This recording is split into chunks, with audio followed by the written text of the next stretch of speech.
Thank you. Turning to the Labor Day weekend travel rush, it seems nothing can get in the way of Americans and their vacation plans. A recent survey found that 53% plan to go somewhere this weekend, despite inflation, high gas prices, and flight delays. According to AAA, bookings are up 22% over last year for domestic travel and up 104% for international travel. Kris Van Cleave is at Washington's Reagan National Airport. Kris, good morning. What are we looking at right now? Well, good morning, Michelle. We're looking at one of the peak times for flyers to get out of town and start enjoying this last long holiday weekend here of the summer. The Department of Transportation is taking advantage of that to roll out a new tool it hopes better informs flyers of their rights. But we also know that among the millions of people that are on the move, some opted to drive instead of fly because of all of these disruptions, and that's despite those high gas prices.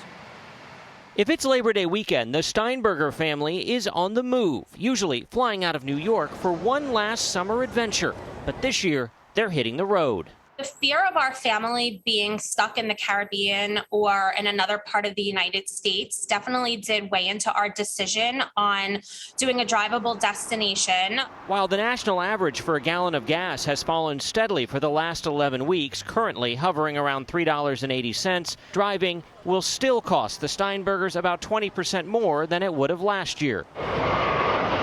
Oh my goodness, if I had $1 every time I had a canceled flight, I wouldn't have to work. And for flyers, more than 2,000 flights have already been canceled so far this week.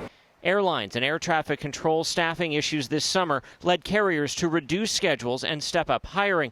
But more than 1,000 airline pilots started the holiday weekend on the picket line at 13 airports nationwide, a one-day protest over pay and scheduling. All these pilots are off duty today. They're here on their off day to show their frustration with Delta management.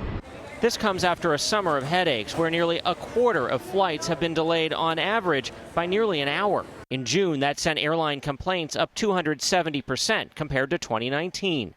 Now, the Department of Transportation is launching this new consumer dashboard showing how the nation's airlines compare when things go awry. If they're not prepared to serve customers well, we'll be ready with more rules and more enforcement as needed.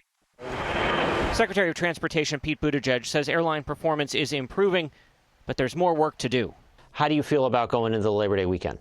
I do think the steps that have been taken so far are going to be helpful going into Labor Day, but I also do not believe that the system is where it needs to be.